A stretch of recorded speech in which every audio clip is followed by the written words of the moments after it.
So, andito ako sa Niya. Kukuha ako ng bayabas.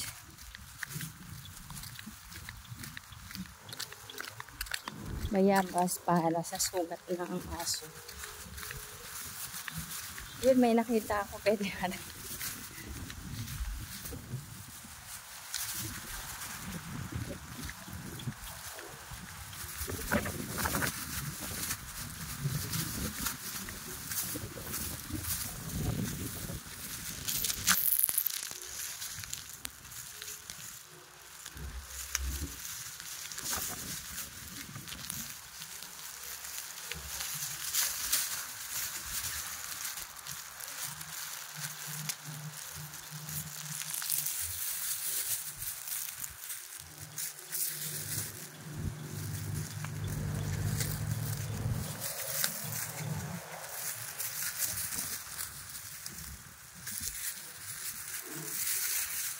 Ito yung paglagyanan ko, napakalaki.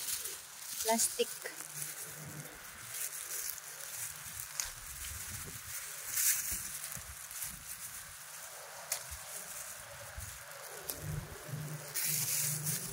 Ewan ko ba kung bakit anong ginawa nila sa aming aso.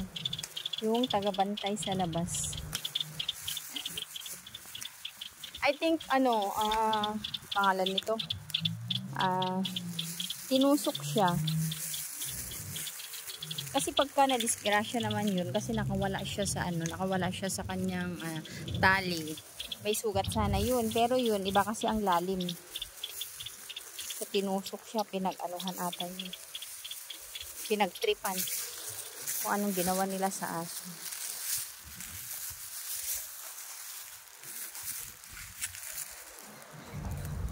Doon, malapit lang naman. Hanggang dyan, hanggang doon. So, dahil mainit, hindi na ako magtatagal dito. Tama na siguro to kasi dalawa lang naman yung kanyang tusok.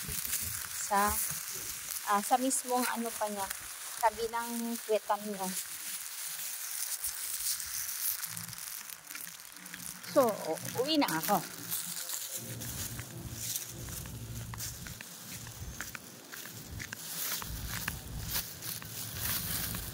No, alam nyo ba mga besh,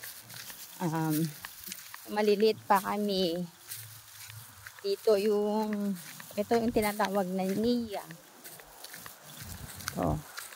Yung may tubig dito kami naliligo yung maliliit pa kami, pero ngayon hindi na maganda.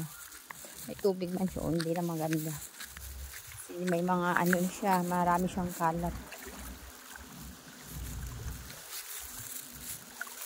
O, di bang sarap maligo sana? O, dito kami naliligo. Doon, pagkabilaan siya, eto. Tingnan ninyo dito. O, marami siyang kalat.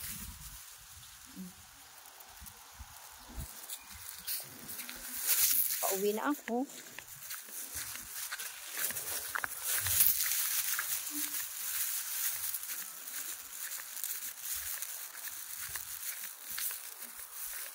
Mainit.